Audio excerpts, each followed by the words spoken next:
Well, good afternoon, Sheree Anne. How are you? Doing great, thank you. Thanks for having me. Oh, my pleasure. I'm looking forward to our conversation. Um, why don't we begin by your giving us an overview of the organization you head, the Association of Chamber of Commerce Executives, ACCE. Perfect, thank you. And again, just so pleased to be here today. So ACCE has been around for more than 100 years. And our role is really to make chambers their most effective, efficient, and successful so that they can best elevate and serve their communities. It's really all about community impact. That's what we strive for, and that's what we really try to help our members accomplish. We've got about 1,600 member organizations, and that translates to around 10,000 professionals who are engaged in our work day to day. We offer a lot of this sort of traditional association benefits, things like professional development, benchmarking, original research. We also do customized consulting and facilitation, so work like facilitating a board retreat or helping with strategic planning. But we also have staff experts who spend all of their time out with our members trying to figure out what works and what doesn't. And they can help our membership with areas like membership development, communications, and government relations. But they also have expertise in sort of those community impact topics. So things like workforce and talent, diversity, equity, and inclusion, economic development, entrepreneurship, all those different facets. We also offer a samples library. We have peer group interactions. We offer insurance and retirement benefits. We've got a certification program called the CCE. Structurally, we're actually three organizations. So we have the C6 Association, then we have our 501c3 foundation that specializes in research and programs that really dive into that community impact arena. And then we also have a wholly owned benefits subsidiary that offers the retirement and insurance benefits. So that's a little bit about ACCE. You're one busy chief executive, I'm sure. Why don't you tell us a bit about your background before you took the helm at ACCE? Happy to. I've been in the organization now for 3.5 years. Prior to that, I had spent 16 years at the Public Affairs Council. I was the #2 for their association, and I was executive director for their foundation. And that's the association that represents public affairs professionals. So government relations, communications, corporate social responsibility, lots of interesting work there. Prior to that, I was in the government affairs function at the National Association of Home Builders. And I actually started my career at the U.S. Chamber of Commerce. I was in their corporate development and corporate relations teams. So that's a little bit of my background professionally. I've got an MBA and also a master's in government as well. So kind of that intersection of government and business and how we can have the most impact sort of socially. That's really been my passion. Thank you.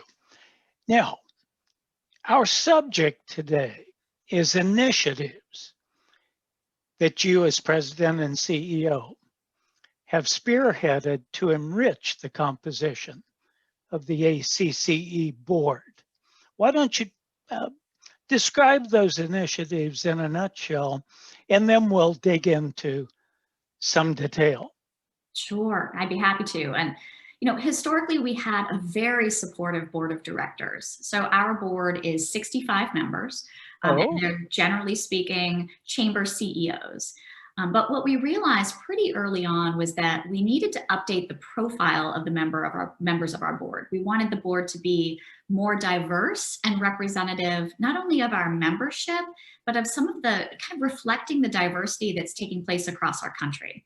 And when we talk about diversity, we really define that very broadly. So it's geographic representation of the chambers that we have within our membership, the types of chambers, whether it's the size or the focus and function that the chamber really focuses on, but also the diversity of our board members themselves. So gender, age, ethnicity, the knowledge and skills that they bring to the table.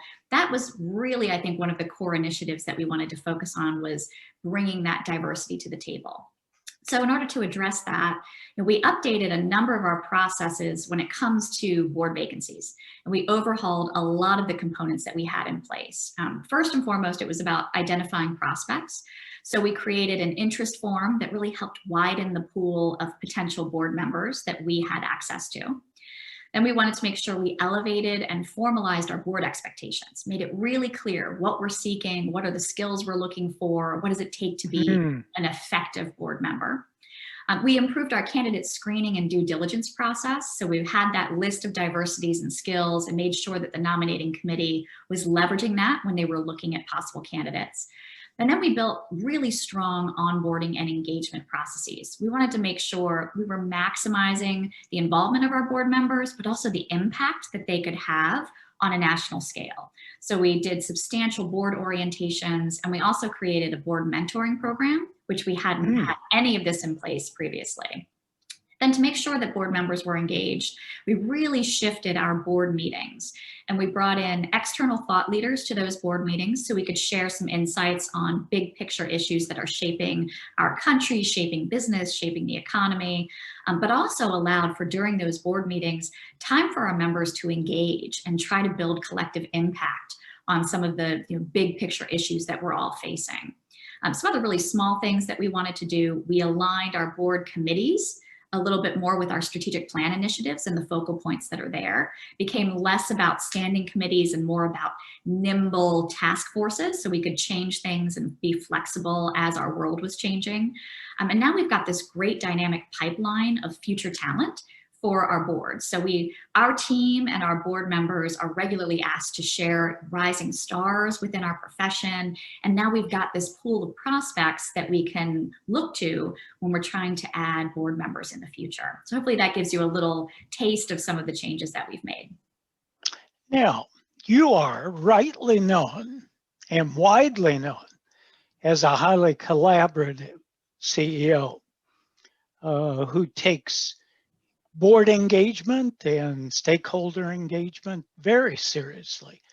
Why don't you tell us a bit about how you've engaged board members and your executive team members, and perhaps even some stakeholders, in deciding to embark on this board building set of initiatives?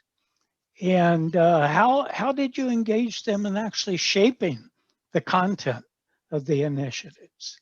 It's a great question, and I think collaborative is the name of the game. We could not have done this in a vacuum, and we really needed to make sure that we had the input of lots of stakeholders when we went through this process. So my first year on the job was kind of the beginning stages of our strategic planning process. And a big part of that was situational assessments. We wanted to talk to just about anybody who would listen to kind of where we were headed and get feedback: what's working, what's not, what's missing. So I embarked on a listening tour. We did member and non-member surveys, a huge benchmarking project. We did legal audits, a tech audit. Just tried to collect as much data and insight as possible, much more listening than talking. One of the things that we did was a member satisfaction survey. And I couldn't find an example of a really strong membership satisfaction survey in any of the files that we had. So this was sort of a new endeavor for us, and just gave us some great feedback about where we were providing the most value, places where we could increase our services and programs. What was really interesting was we actually asked our membership for some of their personal characteristics. So in addition to their satisfaction about what we do, we asked who they were individually. I was completely overwhelmed by those results. 86% of the individuals who filled out our survey were white. So this is an overwhelmingly Caucasian population. And our board, interestingly enough, was pretty reflective of that. Our board at the time was 4% white. So this incredibly sort of non-diverse membership, and also a relatively non-diverse board. Now, our staff actually is a very different picture. Our staff is 43% non-white. So it's a pretty diverse team that we have at ACCE. So figuring this out kind of begged a lot of questions, right? How can we help our industry be more inclusive? But how can we do that if our volunteer leadership isn't very diverse? Right. So this is an interesting situation to be in. And frankly, when I was interviewing for this job, I had a longtime mentor of mine say, why would you want to run that old white boys network? And that made me laugh. But my response was, well, I think that's exactly why I want to do this. I think we can change that, whether this is, a perception issue or if it's the reality. I think there's an opportunity to really shift how chambers are viewed and how inclusive the chamber world is. So, of course, once you dive in, you realize that chambers are not all run by older white males. That's not the exclusive, network of individuals that you're dealing with. But what we realized were the people who were joining our association, the people who were engaging, the people we were activating and elevating into leadership positions were overwhelmingly white. So at one of my early board meetings in 2018, I actually shared our membership satisfaction survey results with the board, and I stood up and I said, we are quite white, and this is a problem. So I really had to bring this to the forefront of our discussions because, again, we weren't going to be able to attract more diverse individuals into our membership if we didn't look and act in an inclusive way. So one of the challenges that we recognized right away was process, that our board members were brought into the fold because they knew somebody else who was already on the board. Right? There's these very small circles of influence. Very traditional approach. Right, the who knows who approach. Right. And we realized quickly, just in board discussions, that an easy fix would be just to widen the pool. How can we widen the pool of candidates that we get exposed to and can be brought into the fold? So I tested this idea with a few of our board members, an idea of a board application process, right? And what if you could apply to be on the board? And I got some pushback. Some individuals said things like, hey, the nominating committee found me and I'm great, right? So if the system ain't broke, we shouldn't fix it. But what we had to do was really share the message that if we're limited by the pool of people that just the nominating committee knows, and that if this group isn't diverse, we won't get more diverse voices at the table. And ultimately, we're going to alienate those voices if we're not including them in our discussions. So I worked very closely with our nominating committee. We actually pivoted, and it seems like a small nuance, but it made a big difference. We went from an application process to an interest form. And what this did was allow for members to say, I have an interest in any of the following governance and leadership opportunities within ACCE. So whether it's the foundation board, we have another board for our benefits services. If it was leadership opportunities for different divisions, that way it was a much more inclusive interest form. But when you take out the application process, it also kind of reduces that potential for hurt feelings if somebody has applied to the board and they don't get on. But this is an interest form, which at least flags interest. So even if they can't get into the pipeline in short order, they can be added to a list. And that actually worked really well for our culture. So getting the sort of interest form in place was key. What came out of further discussions, though, with the board, I was still getting some pushback on even the concept of tracking the ethnicity of our board members. I was looking for a starting point. What statistics do we have day one to know if we've moved the dial? And I actually had a non-white board member push back and say, he didn't think that ethnicity should be factored into the decision-making, nor should it be documented. And so what this raised for me was the need for more dialogue. So we ended up having some very open and candid discussions with the board about that value of having metrics to know if we are moving the dial or not. And through those discussions, we had other board members stand up and share information that really, I think, helped normalize the concept.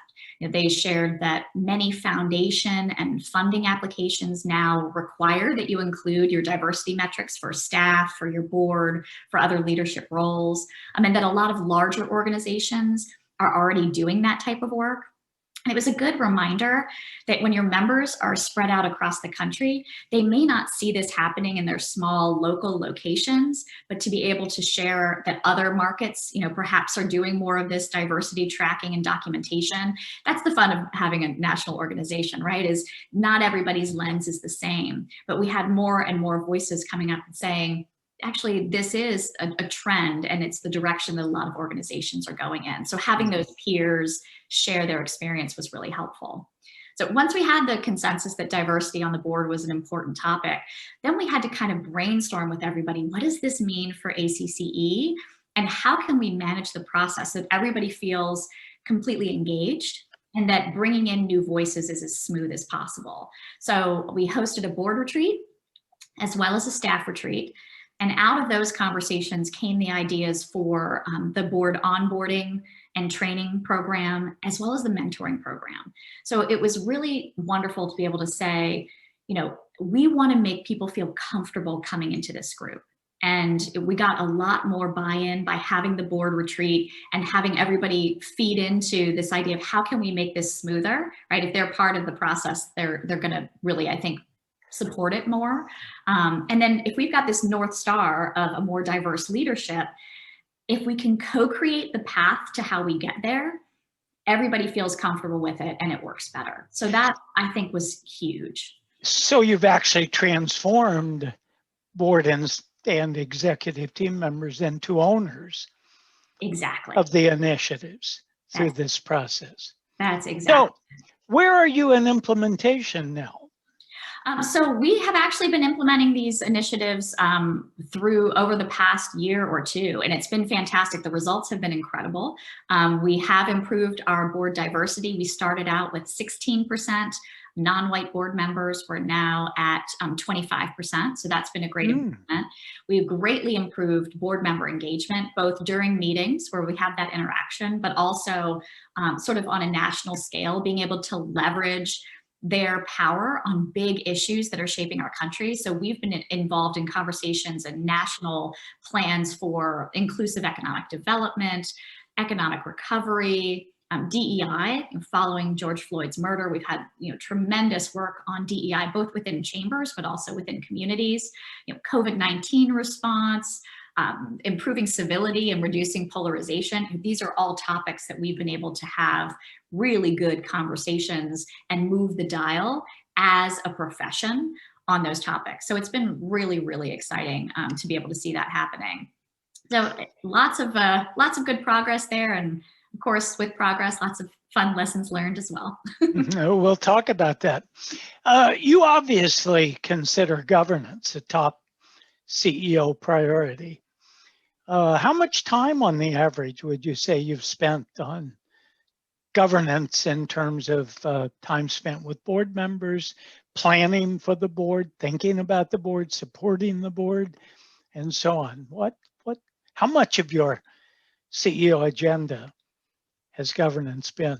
Yeah, it's a really good question. And I'm not sure I've ever thought about the time on it, but it's significant. I have pop-up reminders in my calendar about every 3 months that if I haven't talked to specific board members, to schedule a one-on-one call with them. And with 65 board members, that can take up a fair amount of time. But I realize that personal touch and the engagement is really key to making sure they understand where we're going, that they don't have questions, that they feel plugged in, they feel engaged. Just checking in on how things are going and can we be of more assistance. And I would say I probably spend, probably close to a quarter of my time, I would say, focused on some level of volunteer leadership, board engagement, board support, board programming. I mean, like I said, we really revamped our board meetings so that they're more impactful, but that also takes up a little bit more time. We give board books in advance. So the vast majority of the ACCE business is covered in those books. They can read about it. We just hit the highlights in the meeting, but then we bring in these outside thought leaders to share their insight, professional development, and then we have that interactive engagement component. So all of that takes a little bit more work, but it's worth it because of the results that you get and the impact that you can have. You must be what's called a people person. If you're meeting one-on-one with 60 or more board members over the course of a year? You say over the course of the year? You must enjoy the interactive part of your job. I love it. I absolutely love it. And I think you can get so much more feedback, frankly, in a one-on-one situation than you could even in a board meeting. Some people don't always speak up. And if you can ask the right questions and really build a rapport and build trust, then you can get a lot more candor. And that's when you get the real good nuggets of information, is when you do have that candid conversation, those candid relationships. I absolutely love engaging with our stakeholders across the board. I love public speaking, but I think the personal connection is something that just adds so much more value and so much more of a layer of context when you communicate one-on-one. So the implementation process has gone well. The initiatives are well launched and they're working, but you must have dealt with some challenges during the implementation process. Tell us about some that loom largest that you've had to deal with. You know, and I highlighted some of the pushback that I'd gotten along the way, but there were all these really good lessons learned that you can only really appreciate those lessons after the fact. You know, fast forward 3 years when this journey first started 3 years ago. Right now, this topic of diversity and leadership is top of mind across the country, right? Everybody's talking about it in all types of organizations.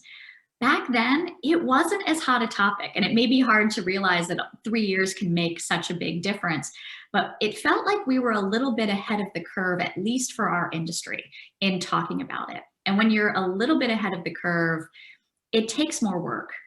You know, you really have to find your champions within your board, make sure you've cultivated them, that they're vocally supportive of the work that you're doing, making sure your chairman is a champion for the idea, making sure that they're really engaged. I think ideally, the research shows that one of the most underrated sort of components of trust is likability. And so if you can find the most likable board members and get them to be your champions, you're much more likely to get good traction. So remembering that now, I think I would have tried for getting a more diverse slate of champions to make it a little bit easier. I think definitely listening to your naysayers or people who have opposing views is so critical. I feel like that's a lesson like our entire country could learn from right now. Oh, indeed. But being patient with your messaging, being consistent with your messaging, you know, just because we received pushback, it didn't mean, you know, we couldn't move forward, but, you know, just refining our approach and just trying to adjust accordingly. I think this changing the dynamic of a board the way that we wanted to, it's going to make some people feel really uncomfortable. And for those who loved like the insiders club feel, you suddenly are bringing outsiders in with a very different perspective. So this idea of creating a mentoring role, I think helped both ways. And I didn't anticipate that being the case. I was more concerned about outsiders coming in, but giving some of our, you know, veteran board members the chance to one-on-one engage with some of these newcomers, I think it really helped turn the tide and get them excited about diversifying the voices at the table. So that was something I didn't expect. Oh, what a great idea. I had never thought of mentoring that way, but you're right. It works both ways. I think that was fantastic. You know, data and research always help when you're trying to affect change, but sometimes if you have a more forward-leaning idea, there might not be a lot of data out there. So I think that's the role that the peer champions play, and that was such a critical component. If there are any examples to share in the real world, I think that helps. At the time, we didn't have a lot of chambers that were looking at the diversity of their boards, but there were some national associations that I could point to that helped to just normalize the idea and say, this isn't a theory, it's actually, you know, working for other organizations. So that was helpful. I think other lessons I learned, don't assume you know how everyone's going to react, right? Look for the people in the room who are quiet and reach out to them afterwards to see, kind of get a sense of their sentiments and if they're feeling maybe strongly one way or the other. Because it's very easy for there to be sort of an undercurrent within your board that's talking quietly and you don't hear it unless you sort of plug in and try to figure that out. So I reached out to a lot of the quiet people during our discussions to say, how are you feeling? And does this make sense? Are you concerned about anything? That was a big lesson. That's a wise move, because I think all of us have learned that quiet doesn't mean necessarily acquiescence. It may mean just a reluctance to share negative news. Absolutely. So it simmers under the surface and can be a huge barrier to change. And that, I didn't want that, when we're trying to affect Right. this way. I also learned you can't over communicate during change management. I think we've all heard that, but you sort of forget over time. Our memories are short. We move on to the next thing. We get a lot of emails. As much as I think people are reading my communications, they aren't always reading them. So, trying to hit every media opportunity that we had to share our messages was really important. I have to say the same thing several times. I think that was a good reminder. And also just not to forget to share successes. It's hard for me because I'm sort of a believer in humble leadership, but if we're not tooting our own horn, nobody else is going to do it for us. So remembering to share, hey, we have moved the dial on diversity. Hey, we have made this huge impact in XYZ area.